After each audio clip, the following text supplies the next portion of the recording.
Everyone is panicking right now, but what AI is going to do to different industries. And the sports card market is no exception. A lot of people think AI is going to replace graders, replace dealers, and completely change how this whole space works. But there are two ways that I currently use AI to make my life easier when it comes to making money with sports cards, to make my life easier, not harder. In this video, I'm going to walk you through two specific ways I use AI that can be used inside the sports card market right now to create real opportunity for yourself. But for any of this to work, there's a missing ingredient that has nothing to do with AI itself. And that's what actually makes this all so powerful.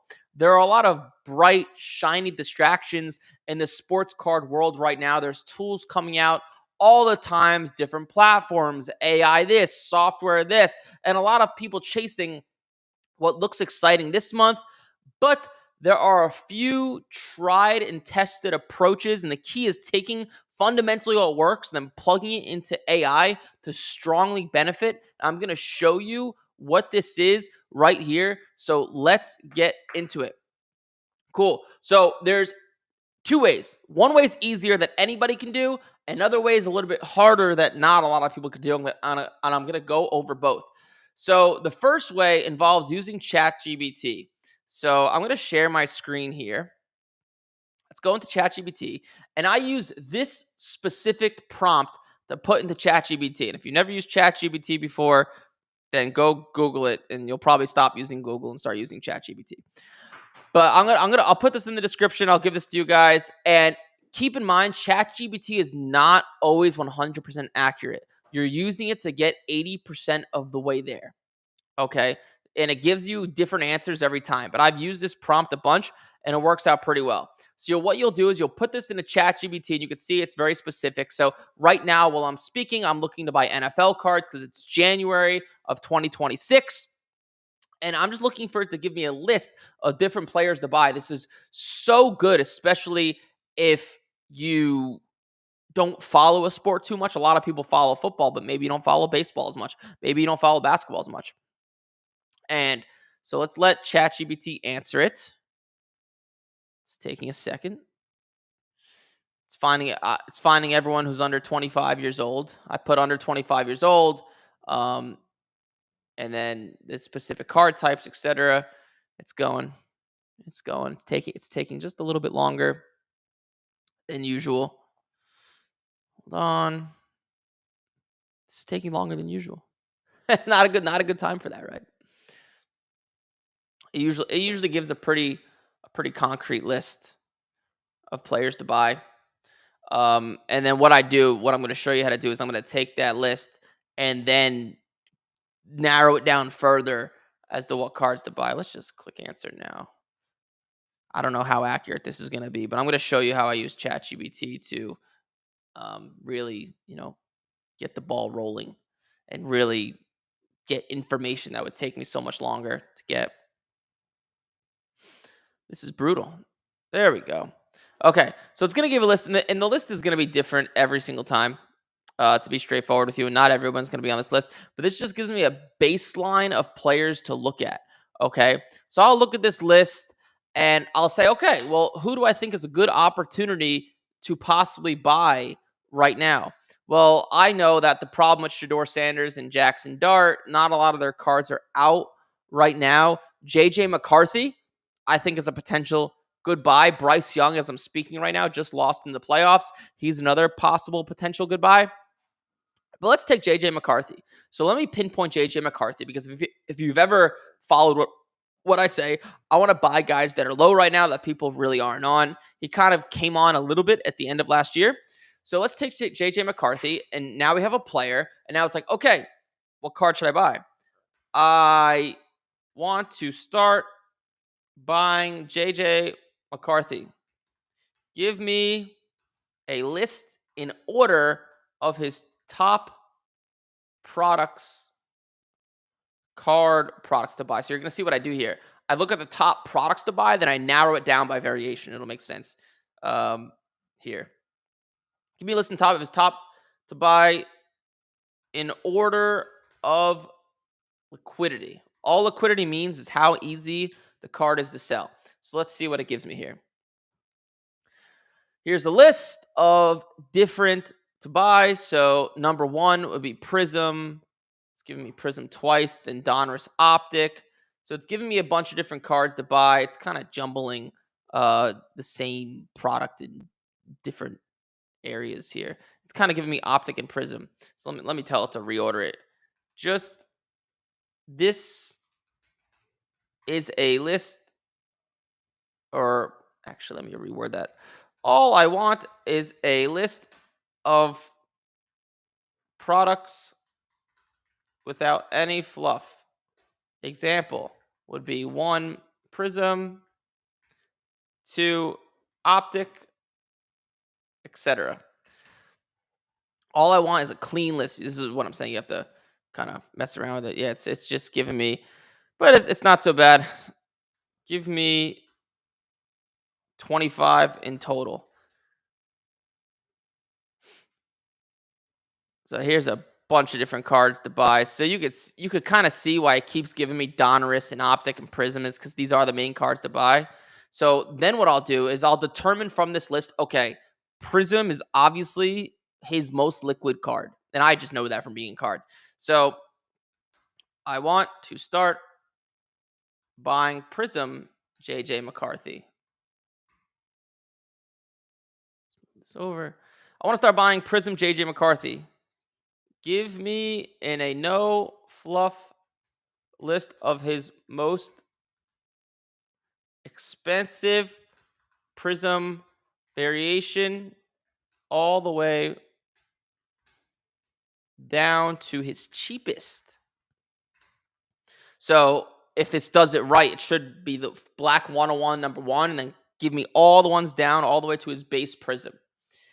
And you can see what I'm doing here, right? I'm first finding the desirable player, then the product, and then the specific variation. Then you'll see me go into eBay. So here we go. Okay. This isn't a bad list. Didn't do exactly as I said. This should be, maybe I didn't word it too correctly. But let's just start going to eBay and taking some of these cards. So Prism Red Blue Pulsar. Let's just take this, and you can just start searching up each card. So what I would actually do is I would head to Market Movers in a situation like this and just look it up. McCarthy Red Pulsar Prism, and I'm looking for the. Let's just type in Pulsar. There may not be a red Pulsar, so you can see why ChatGPT is sometimes great and sometimes not.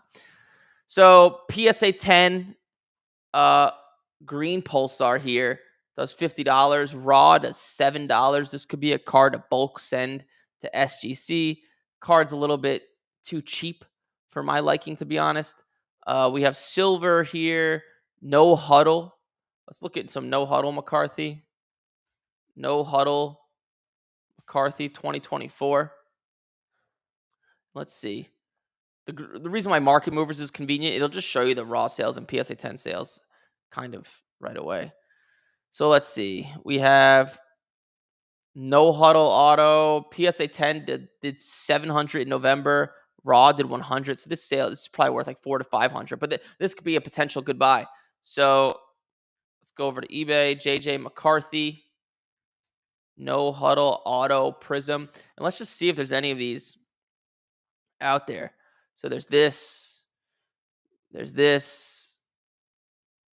There's this. So there's a few. There's a few not graded. There's this. So what I would do next before actually offering on these cards, I want to go to gemrate.com and see how easy or hard this card is to grade. So if you type in McCarthy, no huddle, Prism Auto, you'll see this is the card, and there's been 144 of them graded, and only 20% of them get a 10. So that may be a card I want to stay away from. I'd probably only buy a card like this if I was more experienced. If I'm in the beginning days of buying and grading cards, I probably want to only go for cards that grade a 10 at least 40% of the time. But Prism's a little bit of a funny product because a lot of them are a little bit harder to grade, but you make more money. But yeah, that's how I use ChatGPT to find cards to buy. So that's the first way I use AI. The second way I use AI is this. This is a little bit more complicated and this may not be possible for a lot of people.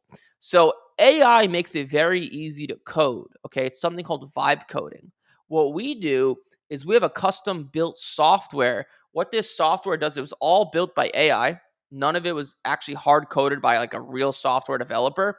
And what it does, it pulls the data from eBay every single day, puts it on a spreadsheet, and shows you just what are the most profitable cards to buy. This is really how to use AI because you could tell ChatGPT is a little wonky. ChatGPT gets you like 70 to 80% of the way there, but this gets you like 95% of the way there. So I'm gonna share my screen here, and I can't show you too much of this because this is proprietary, but I'll show you this. I'll go down on this spreadsheet. I'll go to like here. So you can see there's thousands of cards on here. And it will show me cards that give me at least a 2 times multiplier on my money. So let's take a random card, okay? Let's take a random card. So like this card, Luka Doncic. I have no idea what this card is, but 2024 Mosaic Razzle Dazzle. In the last 90 days, we're pulling the raw data from the past 90 days. It sells for $79 and a 10 sells for 212. That's pretty good. So let's look this up. Let's type in 2024 Mosaic Razzle Dazzle. Luka, I have no idea what this card is, to be honest with you. And I guess this would be the card. Is that the card? There's two of them. There's this one, and then there's this one. Let's look at Card Ladder and actually see what it's been selling for recently, because our software pulls the last 90 days. 2024. So PSA 10 did 150 recently. So yeah, it's probably on its way down because it's not super desirable of a product. Let's try to find something rookie here. So Stephon Castle Prism Sublime sells for $60 raw, and a 10 sells for 161. A Drake May Stained Glass does 653 raw, and a 10 sells for 1757. Let's look that up. Let's type in Drake May Stained Glass 2024. So let's see the sales here. 2024 May Stained Glass. Recently, so he's doing pretty well recently. This 700 raw, 625 is a PSA 9. And what's the last? PSA 10 sale. The last one, it's 1750. Pretty good. And let's go to gem rate to see what it actually sells for, or how hard it is to grade, excuse me. So Drake May, stained glass. 25% of them grade. It's a little bit on the harder end, but you do make a lot of money, right? You could buy it for like $600-700, and a 10 sells for $1,700. And you could see, there's a bunch of them here on eBay. The thing with this card is that it's harder grade because the surface is foily, it's shiny, it gets scratched easy. But that's how we use AI to build the software. This is what the software actually looks like to just tell us what are the most profitable cards to buy. And there's thousands and thousands of cards on this software. So those are the two different ways to make money, to use AI to make money in sports cards. The first way is using ChatGPT to kind of chunk down for it to show you the best players to buy, then for it to show you the best products to buy, and then the best variations within the products. But like I said, it does get you 70 to 80% of the way there. You do need to know a little bit about sports cards because sometimes it will spit out BS information and you need to be able to detect that. Then number two, the more complicated way is using AI to build the software. And what that software does is pulling data from eBay and it's just showing you the most profitable cards to buy. Because years ago this wasn't possible, right? You had to do the painstaking research of going in and looking at sales and manually doing it. But now you don't have to do that anymore thanks to AI. And AI is going to only advance more and more as time goes on. But hopefully this video helps you out. I'm going to put a link down below in the description to give you a PDF of exactly everything I'm talking about, just so it takes you in step-by-step order. It'll give you something actually tangible to have. Like, comment, subscribe. I'll see you folks in the next one. Cool. Sweet. Now we're on to the callers. Hopefully that helped you guys out a little bit. Hopefully ChatGPT gets a little bit better with sports cards because you could tell it's okay, but it's not perfect yet. But here we go. You guys can start calling into the phone number below 813-618-2075. And we'll start taking in callers. And I'm sure you guys have a bunch of questions with the NFL playoffs going on and all that good stuff. And that was crazy. What a wild card weekend. Freaking wild, right? Every game was just insane. Like that was crazy. Oh my lord. Well, I guess the Patriot game wasn't insane. I actually didn't watch it. I made a rule to myself to go to bed because I don't go to bed too late anymore because I need 8 hours of sleep. Let's see if we have. Do you think the hobby will hit another dip like in the junk wax days? No, the junk wax days that happened because the same card was overproduced, like literally the same exact card, as opposed to now there's all sorts of different variations of cards. What'd you say? Yeah. All right. Let's start calling. I know we have a few callers.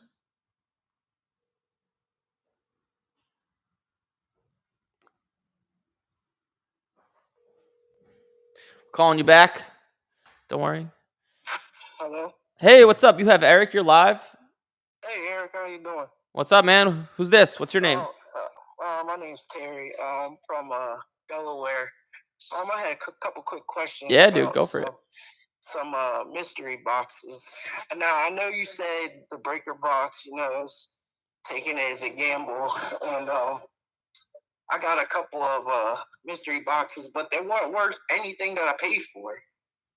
That's right. That's how they make money.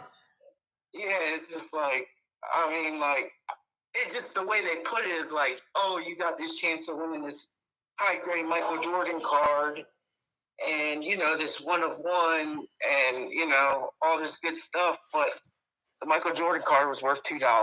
The one of one wasn't worth anything, and it was just like, yep, that's how they get you, man. I learned my lesson. I definitely 100% learned my lesson. But also, I wanted to know, how can I get started in getting into your course? Or where can I look to attend your course? All right, just give me your credit card information. No, I'm kidding. I would. Well, I don't want to just to be honest. Buying the program is only for some people.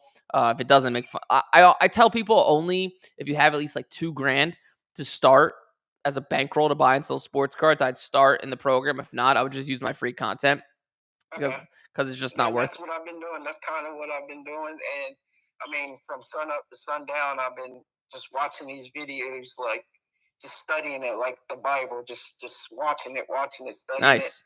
I did pick up the Bryce Eldridge, the other two rookie baseball ones, so I appreciate that one because I had no idea, that this was the time of the season to start looking into it because it's the off season. So, So you definitely helped me out there, yeah, man. And I'm gonna keep watching from the bleachers. So I appreciate you, man. Sweet, man. Thank you, man. Keep doing your thing and keep me updated. Let me know how it goes. All right. Thank you so much, brother. All right. Bye. All right. Was it just me? I don't think he had it. I guess his question was how to buy the course, but seems like he called to tell me how bad mystery box. Yeah, mystery boxes are terrible. If you guys don't know what a mystery box is, it's what's the best way to describe it? You buy a pack that was sealed by someone else. So that this person bought a bunch of cards. They charge you X amount of money, and they say to you, "Hey, you have a chance to win something." In reality, they're going to sell hundreds of these mystery boxes, put one valuable card in one, maybe spend a few $1,000s on actual cards and get tens of thousands of dollars in sales. Unfortunately, it's 99% of the time just a ripoff. Just like it's very similar to like repacks, right? The way they get you is they say, "Hey, this Tom Brady rookie's in here," but they didn't tell you they sold that you only have a 1 in 2,000 chance of hitting it, and it costs $300 for a box. So, yeah, I strongly advise against.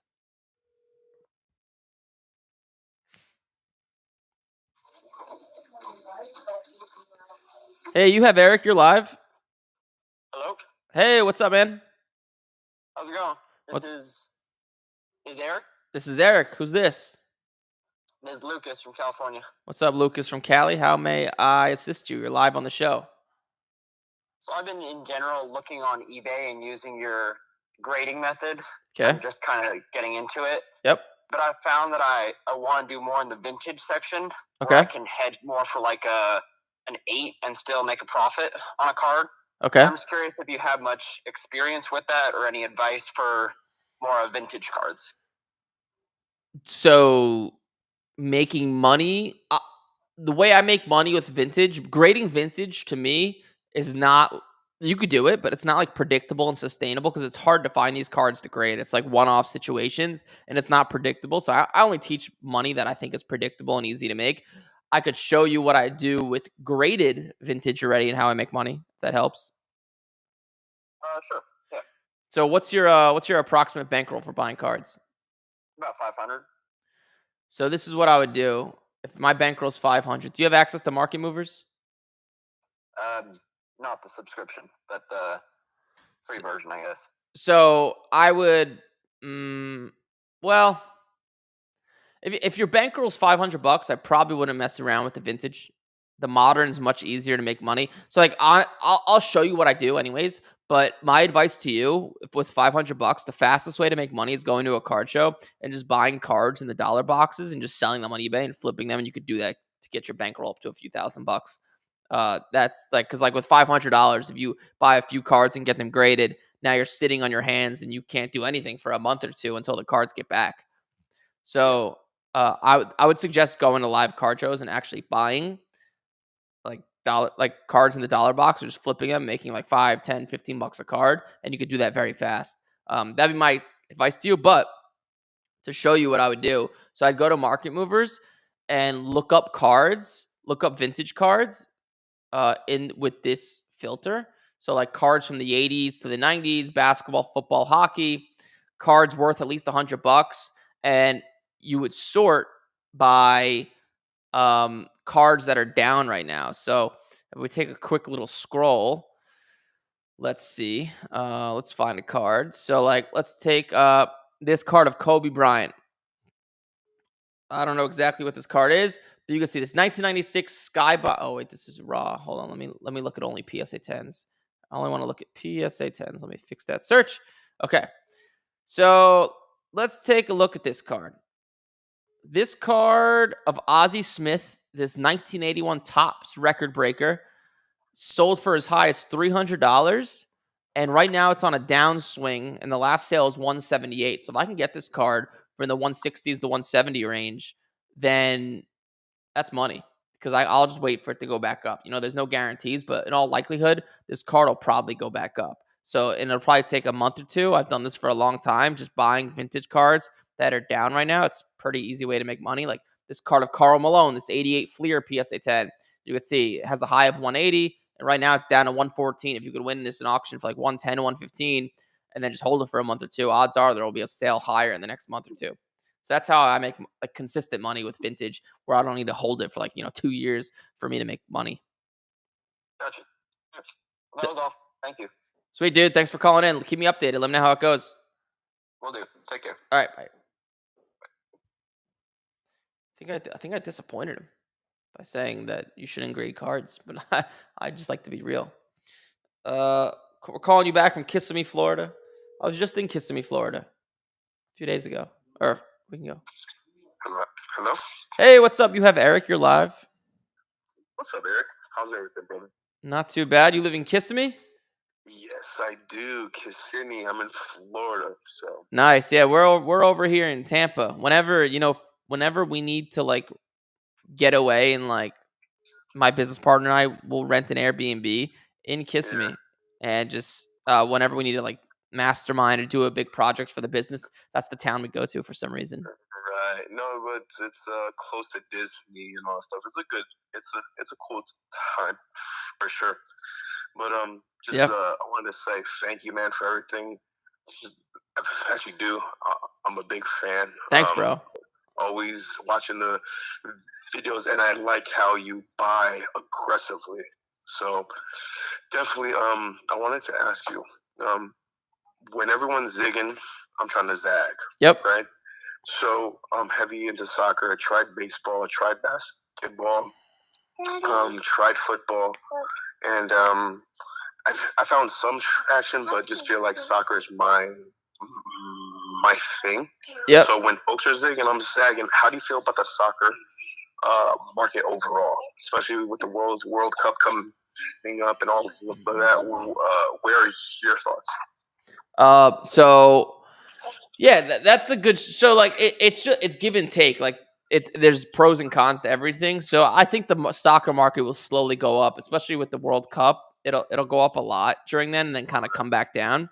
But yeah, so in soccer, like buying cards and grading them and flipping them, there's way less competition. People really don't know what they're doing, so there's way more cards out there to grade. There's more easier money to be made, but there's just not as much money. So yeah, I like it. I like, as you know, I like to zig when everyone zags or zag when everyone zigs, whatever.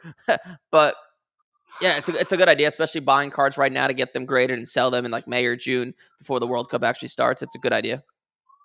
10-4. Well, appreciate you, man. Keep on rocking out. You always have a fan here and a follower. So thanks, bro. Appreciate you, brother. I appreciate it, man. Thank you. Yourself, brother.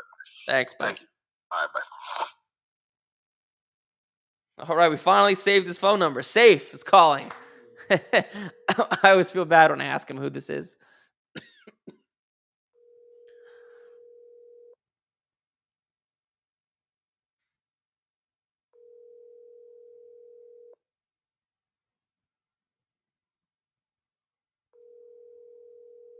Safe, you're not answering us, man. Come on. What are we doing? Wow. The person you're attempting to call. Wow, Safe. That's disappointing, man. That's sad. That's sad. I'm disappointed.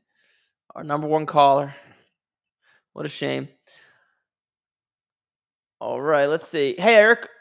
I have to stop this if there's a caller, by the way. That's the chat questions. But hey, Eric, what would you say in the price range of $50 to $100 raw are the parallels to look for of a player to grade? So, I mean, it depends on the card. But like Topps Chrome Topps is taking over for football in February. So their variations are going to be a little different. Honestly, all of them, it doesn't really matter. They all make more than enough money. But like with Prism specifically, like Discos, they're really good. You have Eric. Eric, you're live. Hey, how's it going, Eric? This is Dula calling. I'm calling from North Carolina. What's up, dude? And I've been following you for a little bit now, but I had a question in regards. So I've been kind of picking it up a little bit more with buying, selling sports cards. I've been doing it for a while since I was a kid, really. But okay. I think I've been trying now more so to pick up the pace and try to make it more of a stream of income for me on the side. I do work full time, but I just wanted to ask, what do you think is like a good working capital, right, to be able to go out to these shows and be able to buy the inventory that I need to then go and, have my own booth at a different show, stuff like that. Right now, I've been kind of buddying up with like people that I know, and they've letting me kind of set up at their booths and stuff like that. But just want to take that next step, and I was wondering, what that capital amount you think is really to start like making it, yeah, I tell people. So okay, are you asking me like just in general good starting capital? Are you asking me how much cash you should have on hand? Right now, like I'm 25, right? So okay. I'm not like sitting around on 100,000, but I'm sitting on some good amount of money. Yep. I can put aside some money now towards strategically planning, like buying better cards, so I can just make better margins on some of the higher end cards, right? So I'm trying to figure out how much I really should throw at it, because I mean, I have an inventory probably of a couple thousand, and then I have like liquid cash. I could probably put like 10 to 15. Yeah, I'll kind of break it down to you. And this is an opinion, right? Obviously, there's no like facts here. I wouldn't start buying. So like $2,000 is the number I always throw out there. I wouldn't start buying and selling sports cards unless you have $2,000 in actual cash. Like if you don't have at least $2,000 to do something with, and you're a full grown adult, you have bigger issues that buying and selling 100%. Sports cards aren't going to solve, right? Like go start saving money, stop spending so much on your wife. Go say, even if you make $50K a year, $40K a year, you could save $2,000. If you can't do that, you have a spending problem. So first, that's a mindset issue if you don't got that. So $2,000 is a good place to start. Setting up at shows. So there's two different types of shows, right? You have small ones and big ones. So like the small ones, you live in North Carolina, you said? Yep. So there's probably a bunch of shows like 50 tables, 100 tables, 200 tables. Like I wouldn't go there unless you have like on top of like your inventory and what you have inside of your showcase, like unless you have at least $2,000 in actual cash in your pocket to spend just in case someone comes up to you with a decent deal, you need the bigger shows setting up like the Dallas and Chicago and the West Coast Card Show. The minimum I would not set up unless you have on top of the inventory that you have in your showcase, $5,000 in cash. Because someone's gonna come, like people come with like real big cards, and like $10,000 is really preferred. So like $2,000 to start is more than enough. That's the number I like to throw out there. Does that Okay. does that answer your question? Right now, I have probably like $2,000 worth of like inventory, I want to say, and then I definitely have all the money that I'm doing with sports cards outside of like my actual job, 401k, Roth, all that fun stuff. So this has been, fun money hobby of mine, but I'm trying to take it to the next level a little bit. Yeah. So if you're serious, that kind of makes sense. Yeah, if you're serious about taking it to the next level, the fastest way to make money is going to card shows. Because like doing, let's say you do 5 deals at a card show in 3 hours, that takes 3 days online. Things go 10 times faster, especially going to smaller card shows in the area. That's where you could really find some really good deals. If you're looking to take it seriously, even if you have to travel and take a plane, once you start to get a little better, you can minimize traveling expenses. Like if you go to Chicago, a ticket's going to be like $250 round trip. You can find a cheap hotel for $80 to $100 a night. So like your expenses are like $600 to $1,000 out the door, but you should be able to make much more than that in profit as long as you have at least like 10 to 15 grand in cash. Yeah, and here's the thing too. I was going to ask you is, do you suggest so? Here's my thought process too, is to just kind of clear out my case right now. Just get kind of cash heavy, have like about $10,000, $12,000 to go play with, and then kind of just go from there. And an aspect you suggest just going and buying up a bunch, and then kind of like not setting up as much in booths, and just going to the shows and kind of just selling and buying on the fly more so for a while before you when do you make that transition to actually getting a booth and doing that? Because I feel like right now quality of my products aren't necessarily as the best, so I kind of want to get it up a little bit. So this is what I would do. I would take that money that you got. I would I would take the $10,000. I would put, so you like $10,000 cash is what you have? Yeah. So I would take $2,000 to $3,000, start buying football cards and sending them off for grading. Like guys who are down right now, Jaden Daniels, JJ McCarthy, Michael Penix, guys like that. Start sending those cards off to PSA. The other $2,000 to $3,000, I would do the same exact thing, buying like Jaden Daniels and JJ McCarthy, but buying like already graded, like Prism Color, Optic Color, already PSA 10s, like really good shit, and just winning auctions and paying what they're worth to get like 20 to 30 cards in my showcase. So I can start setting up right away, because your showcase is like an advertisement. The better cards you have, the more people that are going to come up to you. And then now you have like another, like, I don't know, like $5,000 cash left. You just use that $2,000 to $3,000 to buy cards that I think are going to go up in value, cards already graded, to then just set up at a show. So more people come up to you, and you want to be set up at a show if you could, because you're going to get better deals. You just are. It's harder to do deals with dealers, because like being set up, you could still be set up and get all those good deals of people coming up to you, and you can walk around. But if you're walking around and you don't have a booth, you can't set up. Does that make sense? No, that makes sense. And in like terms of also like, how do you get that like differentiate like with like these dealers to start like kind of like having them see you as a dealer as well, so try to get some of that more favorable pricing, and sometimes I know it's still all percentage based most of the time for what people are wanting to buy and sell at, but I do notice that just even from seeing content online too, is dealer to dealer, typically they sometimes there's a little bit better margin, I want to say, like between buying and selling. That's just, it's not because they're a dealer, it's just because they know each other. You're just gonna give a little bit better of a deal to someone you've known and you've done dozens of deals with. It's not really it's just getting out there and starting doing deals with them. There's no other better way to put it. Just start going to card shows and becoming familiar with people. Awesome. Well, I appreciate it, man. I'm not going to take any more time. Nah, man. Good questions. I like it. Keep me updated. Let me know how it goes. Sounds good. I will do. All right. I appreciate it. Later. Keep up the Bye. good work. Thanks, man. Appreciate it. Bye. All right. Safe called back.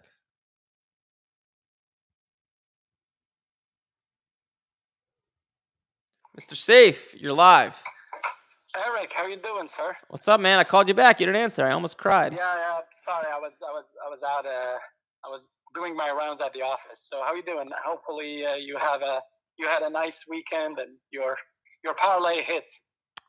I went 2-2, so it was okay. That's not bad. Hopefully, not against the Patriots. So. That's the one game I did not bet. The one I was the most confident in, though. I went 2-0 on Saturday, and then I literally texted my dad, you should bet half of your retirement fund on the Jaguars because there's no chance they lose.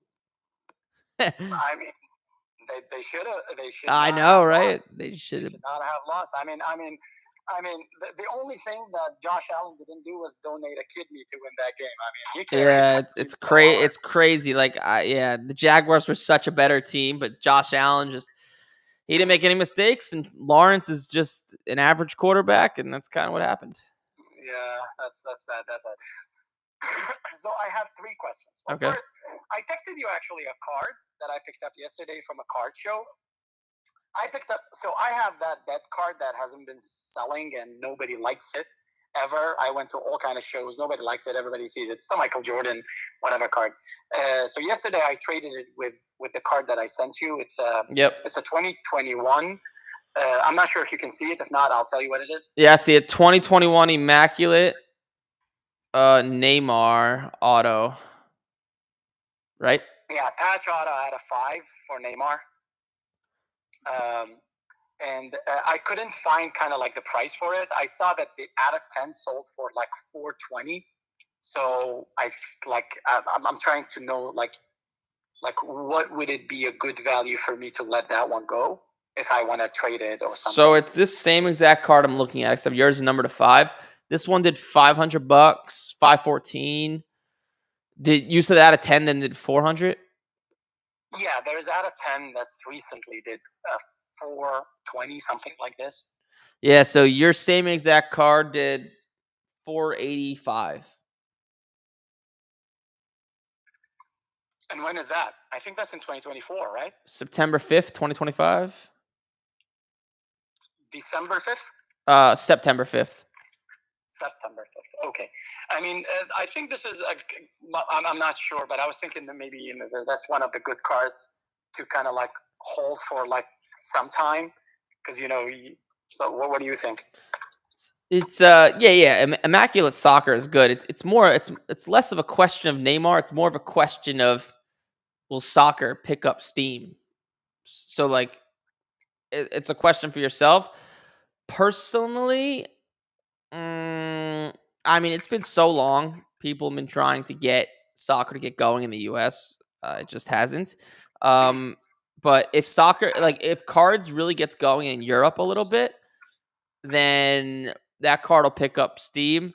I personally would rather put my money in like what we've talked about before, like Muhammad Ali stuff. If you're looking to put your money in stuff that people have like where cards of this haven't gone up yet, I think there's better opportunities where Americans are more in tune to obviously boxing and other alternative sports outside of football, basketball, baseball.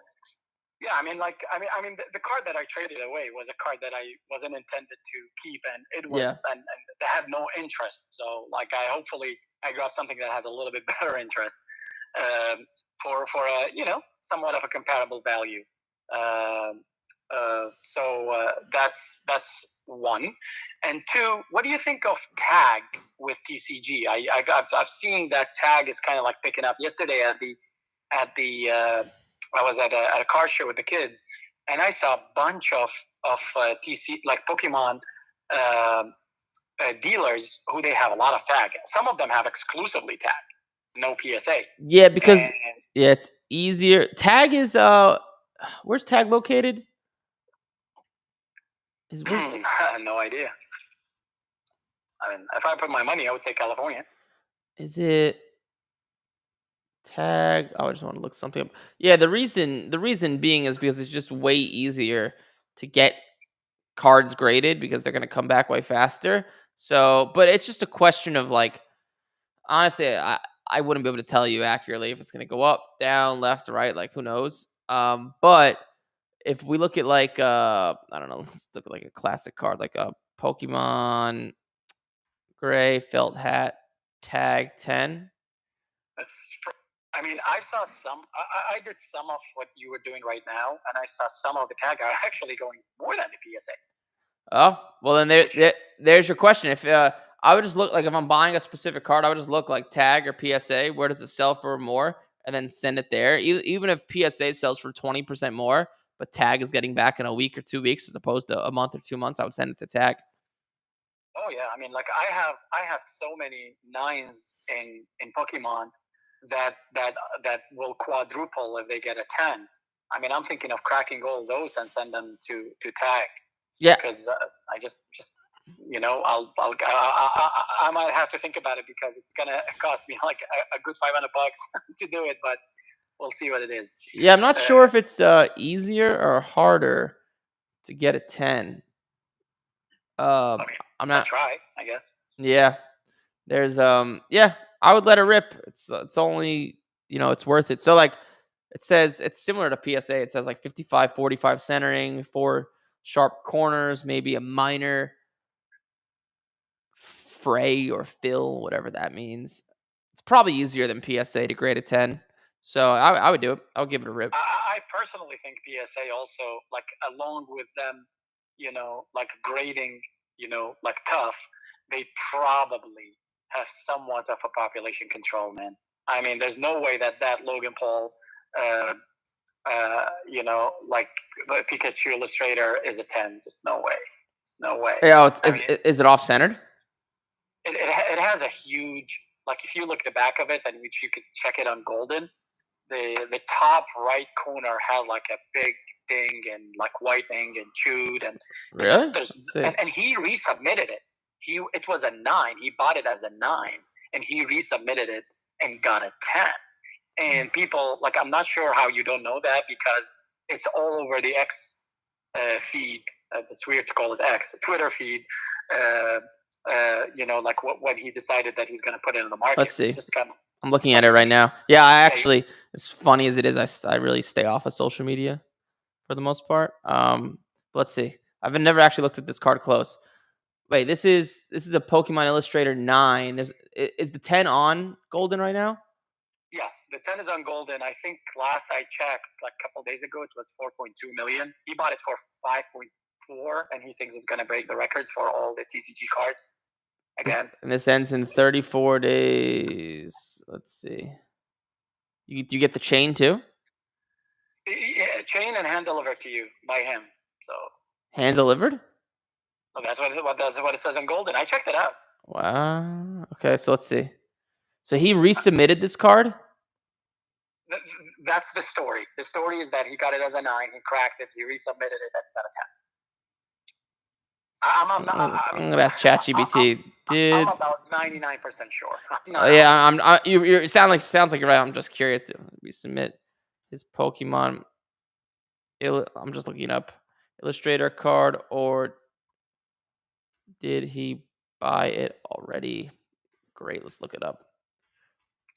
And what's the I'm not mega in tune with Pokemon. This card, why is it so expensive? What is like the reason? The second year of Pokemon, I think 1997, I guess, the second year of the Pokemon tournament, that card was given to the first place, to the participant, or first place or second place. It was given to certain participants in that game. So it was only given, I guess there is 39 copies of it only. Okay. So it was given to those people who participated, and that's about it.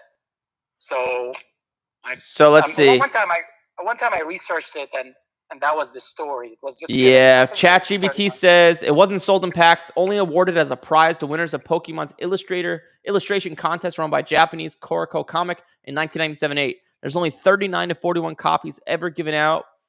It's the only card that says Illustrator at the top instead of a normal trainer designation and features exclusive artwork by one of Pokemon's original artists.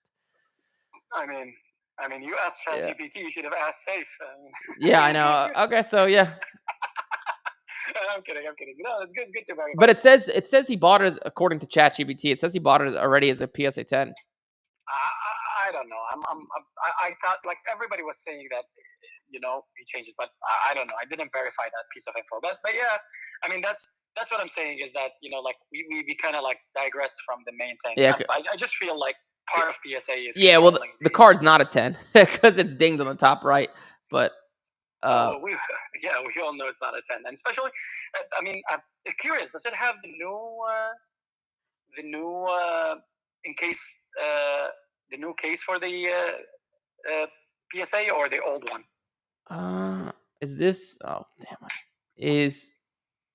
I'm not sure. I'm not sure when the serial number when it was graded. Let me see. When was the serial? I don't know if ChatGPT is gonna be able to answer this. When was the serial number of the Illustrator PSA 10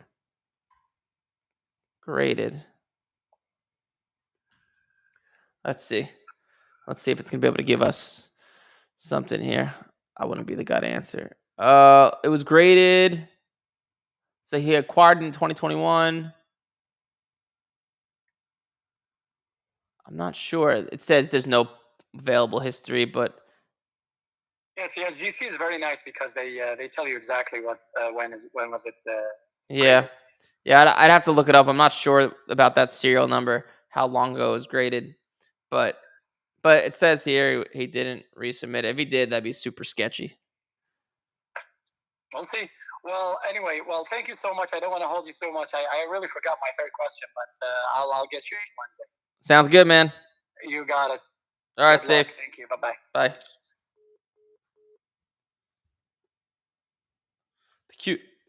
The queue's open. That's crazy. I knew this was being sold, but it's already at 4.3 million with buyer's premium. Logan Paul probably has a deal with him. Wow. So wait, the buyer's premium is 24% of the final bid. Oh my Lord. I thought it was 20%. I wonder if it's just more for this card. Wow. That's crazy. This card sold for a PSA 9, 8.5, $610,000. Yeah, Logan Paul's definitely has a deal with Ken Golden where he's getting almost all of the buyer's premium, maybe even all of it. He might be getting every single penny for this because he's driving so much traffic to the auction. That's crazy. And there's a Honus Wagner, Babe Ruth signed card in here. Wow. Crazy auction. Definitely a lot of good cards in here. That's wild. Good for Logan Paul. I wonder if he'll double his money. I'll get any last questions. I got time for one more caller. I'll give it 15 seconds because we did get a little bit of a late start here, which I apologize for. That was my fault. All right, I'll take it like there's no more. Cool. Well, if you're new to this, Monday, Wednesday, 10 a.m. Eastern, we go live and do this thing. Thank you, everybody, for calling in. Enjoy the playoff games tonight, Texans, Steelers. I'm on the Texans. Like, comment, subscribe.